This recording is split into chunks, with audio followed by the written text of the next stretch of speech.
हमको जब पूछा जाता है कि रेबीज क्या है, तो ये चीज़ का एक आपको विशेष ध्यान रखना पड़ेगा कि ये एक साधारण बीमारी नहीं है। रेबीज एक साधारण बीमारी नहीं है। आपको ध्यान रखना है कि कोई भी जानवर हुआ, या तो आपका पालतू हुआ, या फिर आवारा हुआ, या फिर जंगली जानवर हुआ, वो जब काटता है या फिर नाखून मारता है या फिर खरोंचता है, तब अगर उसके शरीर में रेबीज के वायरस हैं तो फिर वो आपको संक्रमित करता है और आपको जो बीमारी होती है उस चीज़ को रेबीज कहा जाता है। यहाँ पर ध्यान रखना पड़ेगा कि कोई भी साधारण जानवर अगर आपको काट देता है, चाट देता है या फिर नाखून मार देता है, ये सब चीज़ करता है, ज़रूरी नहीं है कि आपको रेबीज हो जाए, क्योंकि उसके शरीर में रेबीज के वायरस है कि नहीं ये आपको कंफर्म नहीं रहता है। तो ये चीज़ आपको ध्यान रखना पड़ेगा कि कोई भी अगर जानवर आपको काटता है, आपको एहतियातन के तौर पर आपको टीकाकरण करवा लेना चाहिए, टिटनस के इंजेक्शन करवा लेना चाहिए, ताकि आपको इस चीज़ का कोई भी खतरा ना रहे कि अगर उसको रेबीज का संक्रमण हो तो आपको हो जाए। उसके बाद एक बहुत कॉमन सवाल पूछा जाता है जनता द्वारा कि कुत्ते जो हैं अगर आपको काट दिए, अगर आप रास्ते में कहीं पर जा रहे थे, कोई कुत्ता भागता हुआ आया और आपको काट दिया, तब आपको क्या करना है। यहाँ पर आपको ध्यान रखना पड़ेगा कि वो जो आवारा कुत्ता जा रहा था, ज़रूरी नहीं है कि वो रेबीज का वायरस से संक्रमण मुक्त हो, उसको रेबीज नहीं है बोल के आप ये नहीं बोल सकते। तो एहतियातन के तौर पर आपको सारे के सारे चीज़ों का पूर्ण तौर पर पालन करना पड़ेगा। सबसे पहले आपको घाव को जाके अच्छी तरह से पानी एवं साबुन से धोना पड़ेगा। उसके बाद नज़दीकी स्वास्थ्य केंद्र में जाके टिटनस का और रेबीज का जो वैक्सीन आता है, टीका आता है, उसको लगाना पड़ेगा।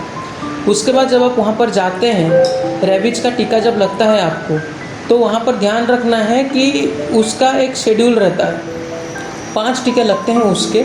आपको पूरा का पूरा उसका जो शेड्यूल है टीकाकरण का, जो पूरा 5 का जो डोज है उसको पूरा करना है, अधूरे में आपको नहीं छोड़ना है टीकाकरण को। इसका एक बहुत बड़ा नुकसान ये होता है कि रेबीज अगर हो गया तो फिर आपको खतरा से बाहर निकालना बहुत हद तक नामुमकिन हो जाता है। ये एक ऐसा डिजीज़ है, एक ऐसा बीमारी है जो कि 100% फैटल है। तो रेबीज का जो बीमारी है वो 100% फैटल है, तो इस चीज़ का आपको विशेष ध्यान रखना है। उसके बाद हमको पूछा जाता है कि घर में पाया जाने वाला कुत्ता नाखून मार दिया है, उस कंडीशन में क्या किया जाए। तो आपको ध्यान रखना पड़ेगा कि अगर वो आपका ही कुत्ता है, आप उसको पाले हैं, आप उसको खुद का पूरा टीकाकरण हुआ है बोल के जानते हैं अच्छे से, तो फिर आप वहाँ पर कंफर्म करिए एक बार कि उसको रेबीज का टीकाकरण आखिरी बार कब हुआ था। अगर वो टीकाकरण हो गया है तो फिर वो संक्रमण मुक्त हो सकता है, तो फिर आप अपने घाव को अच्छे से पानी से और एंटीसेप्टिक सॉल्यूशन से धो लीजिए। और इस चीज़ का आपको विशेष ध्यान रखना पड़ेगा कि उसको आने वाले 15-20 दिन के अंदर कोई भी रेबीज के लक्षण दिख रहे हैं कि नहीं दिख रहे हैं। और अगर आपको ये चीज़ याद नहीं है कि उस कुत्ते को आखिरी बार कब टीका लगा था, या फिर आप किसी दूसरे के घर में गए थे जहाँ पर वो कुत्ता रह रहा था और उसका मालिक बहुत दिन से उसके टीकाकरण के बारे में नहीं जानता है और आपको कुत्ता काट दिया है, किसी भी परिस्थिति में अगर आपको उसका टीकाकरण का स्थिति मालूम ना हो, तो फिर आपको फुल डोज टीकाकरण कराना है और टिटनस का इंजेक्शन लेना है। ये चीज़ आपको एहतियातन के तौर पर करना ही पड़ेगा। उसके बाद एक और सवाल पूछा जाता है कि स्ट्रीट डॉग्स के काटने पर टीकाकरण कब कराना चाहिए। तो टीकाकरण जो है, इस चीज़ का आपको विशेष ध्यान रखना है कि कुत्ता काटने, चाटने या फिर खरोच मारने या फिर नाखून मारने के 24 घंटे के अंदर ही रेबीज के वैक्सीन का 0 डोज लगाना बहुत आवश्यकता है। जब तक उसका 0 डोज नहीं लगता है तब तक आप खतरे के सीमा में हैं। और 24 घंटे बाद टीकाकरण के बावजूद भी आपको बहुत सारे ऐसे केसेस देखने को मिलेंगे जहां पर मरीज संक्रमित हो गया रेबीज से। तो इसीलिए एहतियातन के तौर पर आपको 24 घंटे के अंदर ही 0 डोज लगाने का सख्त आवश्यकता रहता है। और एक सवाल हमको पूछा जाता है कि क्या अभी भी कुत्ता काटने पर पेट में 14 इंजेक्शन लगाया जाता है? इसका उत्तर है कि नहीं।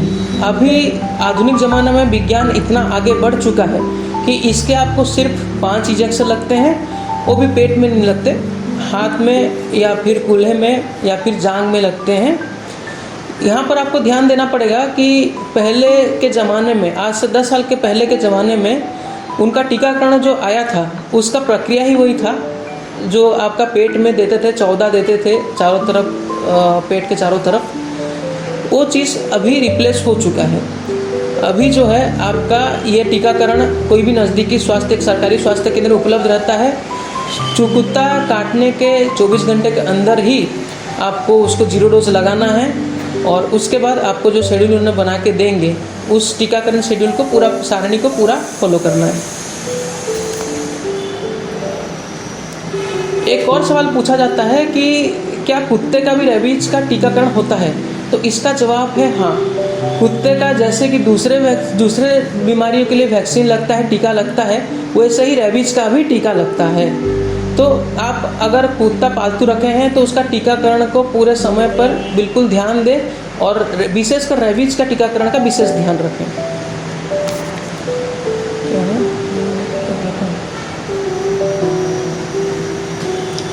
और एक सवाल पूछा गया है कि हमको मान के चलिए कि सितंबर के महीना में कुत्ता काटा था और हमारा टीकाकरण पूरा हुआ था, फिर आने वाले दिसंबर के महीना में 2-3 महीना के अंतर में दोबारा कुत्ता काट लिया, तो फिर क्या हमको दोबारा से 5 इंजेक्शन फिर लगाने पड़ेंगे? इसका जवाब है नहीं।